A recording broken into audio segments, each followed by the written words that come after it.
In rural Georgia in the year 1847, vast cotton fields stretched across the land, and at the center of them stood a large plantation house owned by a woman named Elizabeth McDaniel.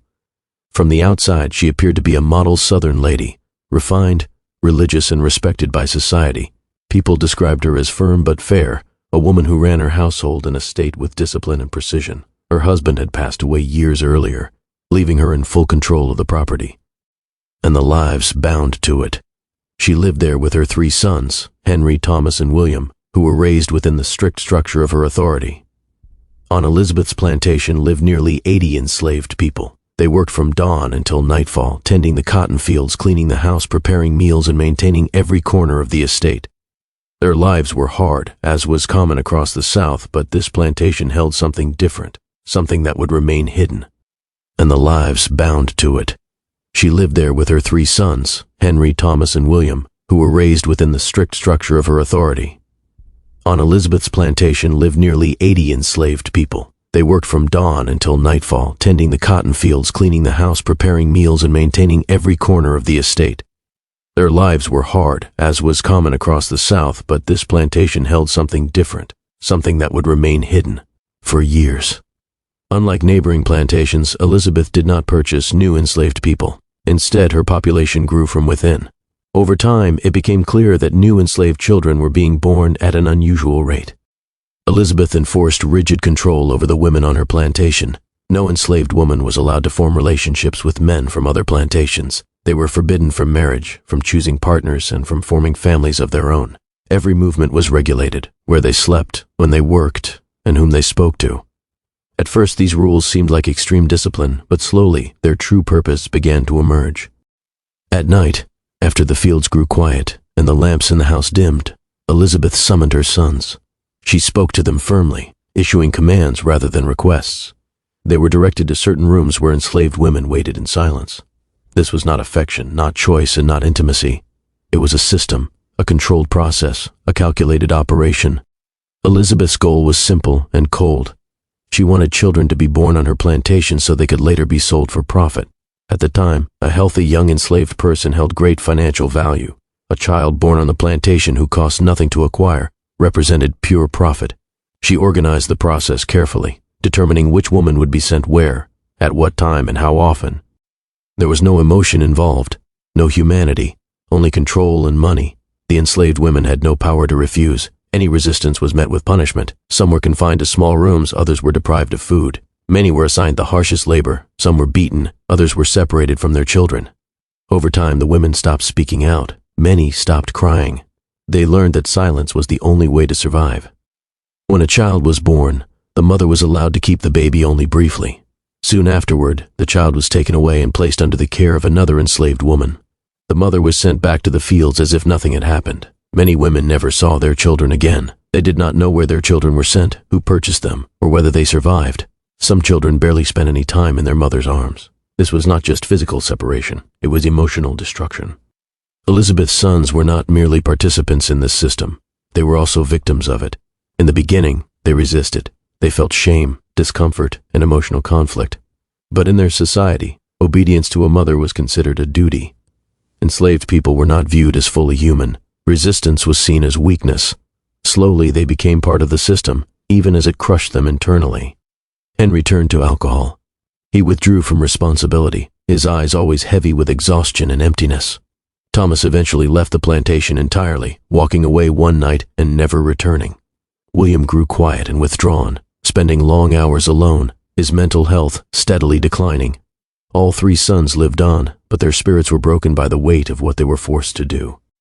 The enslaved women on the plantation were nameless in history. Their stories were never written down. Their suffering was never acknowledged in courts. No clergy defended them. Society chose not to see them. Some women deliberately weakened themselves by eating less, hoping to be considered unfit. Others pretended to be ill. Some tried to hide their children. Many simply endured in silence because silence was the only form of survival available to them. Neighbors were aware that something unusual was happening. They noticed the growing number of children and the lack of outside purchases, but they said nothing. Elizabeth was wealthy. She had influence. She donated generously to churches. She had relationships with local officials, and enslaved people had no legal standing. Their testimony meant nothing. In this way, an entire community became complicit. Church leaders accepted her donations and asked no questions. Local authorities reviewed her records and looked the other way, because the law defined enslaved people as property. What happened to property was considered the owner's right. And so, what was morally horrific became legally invisible. Years passed. Children continued to be born. Mothers continued to grieve in silence. Sons continued to deteriorate emotionally, and Elizabeth continued to manage the system with cold efficiency. For her, it was not a moral issue. It was management. It was profit. Every system built on secrecy eventually develops a fracture. In this case, the fracture came when a young enslaved woman escaped. One night, she fled through the fields, into the woods, and traveled for days without rest, hunger pressing in and fear driving her forward. Eventually, she reached the north, where slavery laws were weaker. There, she found refuge in a church. For the first time, she spoke freely. She described the plantation. She explained the forced system. She told how women were controlled, how children were separated, how it was all treated as business. At first, people doubted her. A woman doing such things seemed unimaginable. A mother forcing her sons into such actions felt impossible to accept. But she provided names. She gave dates. She described locations and procedures. Slowly, former workers, former enslaved people, and fragments of records began to support her account. Some individuals quietly admitted they had witnessed strange behavior but had been too afraid to speak. The truth began to surface. When newspapers finally published the story, shock spread through the region. People were horrified. They were angry. They were ashamed. But slavery was still legal. There was no law that clearly prohibited what Elizabeth had done. Moral outrage did not translate into legal justice. Elizabeth never publicly addressed the accusations. She never apologized. She never explained herself. She remained in her home, lived out her remaining years, and died peacefully. But her death did not end the story. She left behind hundreds of fractured lives. Children were sold to distant plantations. Families were permanently separated. Mothers lived the rest of their lives not knowing if their children were alive or dead. Sons grew up never knowing their parents. Parents aged never seeing their children again. Generations were erased. This story did not enter school textbooks. It was not formally recorded in official histories. Because history is often written by the powerful, and enslaved people were never among them. Their suffering was ignored, suppressed, or forgotten. But some stories refuse to remain buried.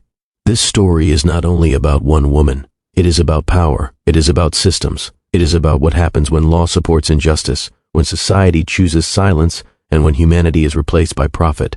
Today, slavery is illegal. Human rights laws exist. But forced labor still happens. Human trafficking still exists. Abuse of power continues. This story is not only a reflection of the past, it is a warning. It reminds us that when society stays silent, cruelty thrives. When laws fail, injustice grows. When victims are unheard, humanity is diminished. The story of this Georgia plantation teaches that law is not always justice. Society is not always right. Power is not always moral. But truth always returns. History always speaks, even if late.